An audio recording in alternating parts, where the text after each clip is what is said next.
Assalamualaikum warahmatullahi wabarakatuh.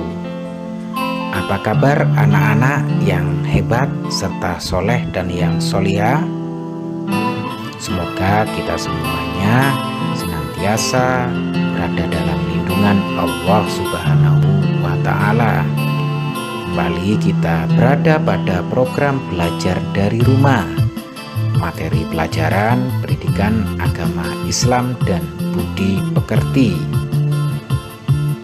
Anak-anak semuanya, bagi kalian yang belum pernah subscribe channel ini, silakan terlebih dahulu kalian subscribe channel ini agar kalian tidak ketinggalan dalam pemberitahuan video-video pembelajaran pendidikan agama Islam berikutnya.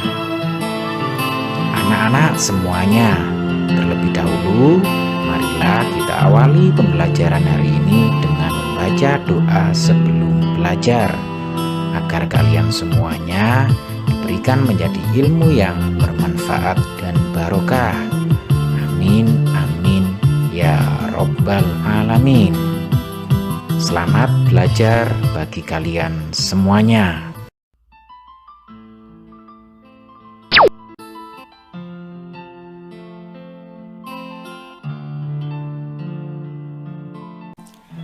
Anak-anak yang soleh dan yang solihah, kali ini kita berada pada pertemuan 2, mengartikan dan memahami kandungan surat Al-Kafirun.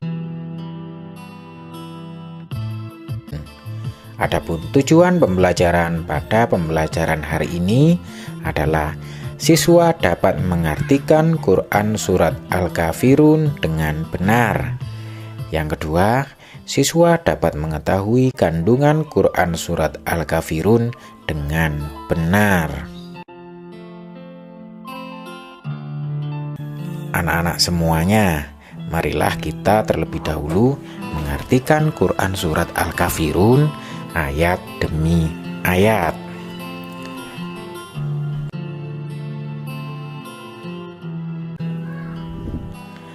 Adapun ayat yang pertama, Bismillahirrahmanirrahim, Qul ya ayyuhal kafirun.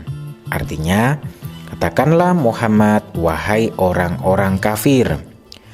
Ayat yang kedua, La a'budu ma ta'budun.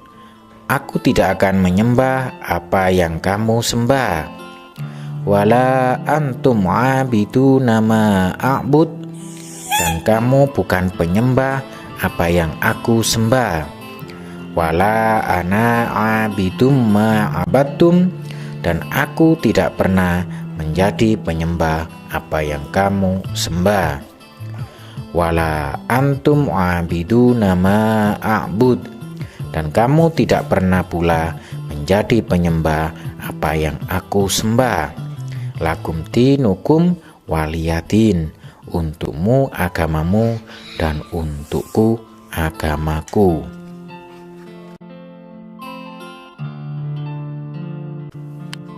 Anak-anak yang soleh dan yang solihah, berikutnya marilah kita memahami kandungan dari Quran surat Al-Kafirun. Surat Al-Kafirun merupakan surat ke-109 dalam Al-Quran. Surat Al-Kafirun terdiri atas 6 ayat. Surat Al-Kafirun turun di Mekah dan tergolong dalam surah Makkiyah. Surah Al-Kafirun terdapat pada juz 30, yaitu di antara surat Al-Kautsar dan surat An-Nasr. Membaca surat Al-Kafirun disunahkan saat sholat sunnah qobliyah subuh, atau saat sholat sunnah fajar dan sholat sunnah qobliyah maghrib. Surat Al-Kafirun memiliki kandungan atau makna yang harus kamu ketahui. Marilah kita mempelajari makna dari Al-Quran surat Al-Kafirun.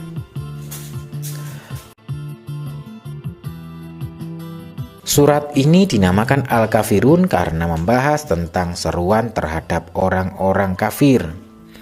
Menurut salah satu riwayat, surat Al-Kafirun turun sebagai tanggapan terhadap para pemuka Quraisy. mereka mengajak Nabi Muhammad SAW untuk menyembah Tuhan mereka selama 1 tahun saja. Lalu mereka menyatakan siap menyembah Allah Subhanahu wa Ta'ala. Pada tahun berikutnya, mereka ingin membuktikan kebenaran. Jika Islam yang benar, mereka beruntung karena telah menyembah Allah Subhanahu wa Ta'ala.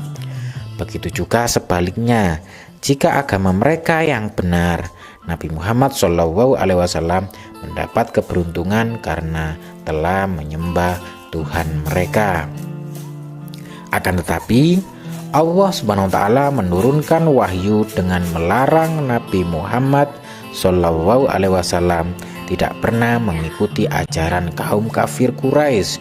Dengan demikian, usaha mereka mengajak Nabi Muhammad SAW untuk meninggalkan dakwah Islam pun tidak akan berhasil.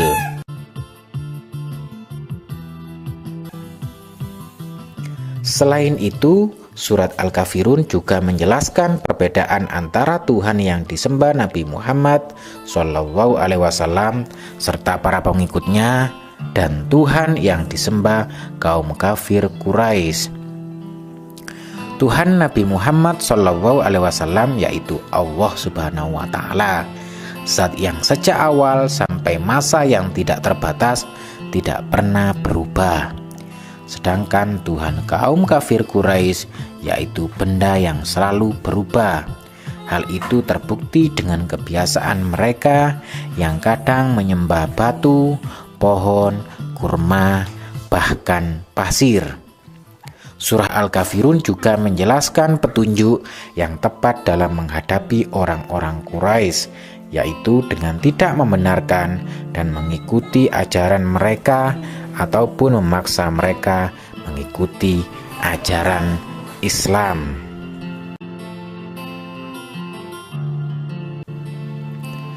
Agama adalah kepercayaan dan hak setiap manusia yang tidak boleh dipaksakan. Sebagai umat Islam, kita wajib mengimani Allah Subhanahu wa Ta'ala sebagai satu-satunya Tuhan yang wajib disembah. Akan tetapi, kita tidak boleh menganiaya atau maki orang-orang kafir karena keyakinan mereka.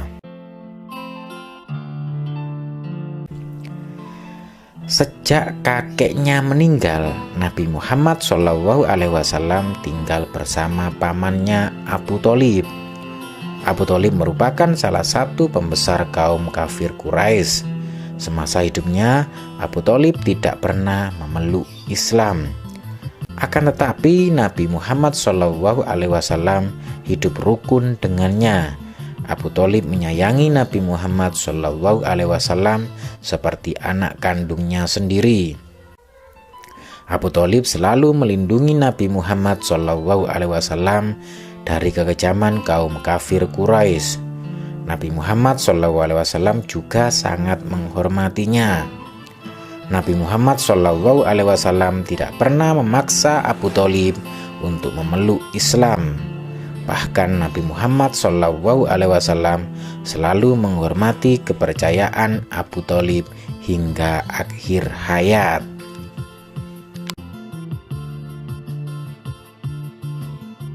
Anak-anak yang soleh dan yang solihah, demikian tadi penjelasan materi pelajaran hari ini.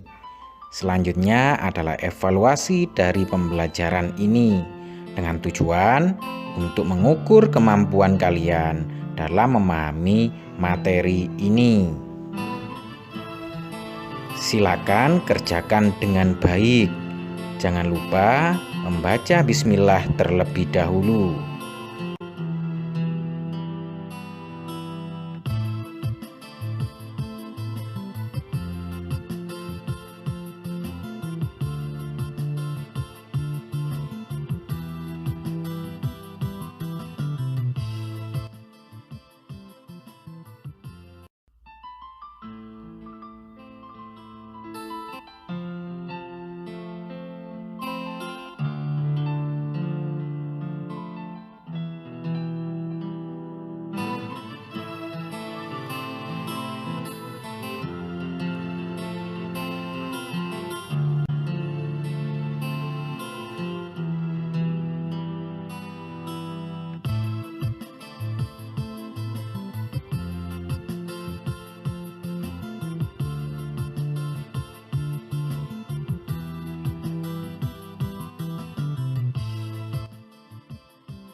Selanjutnya, marilah pembelajaran kali ini kita tutup dengan doa setelah belajar.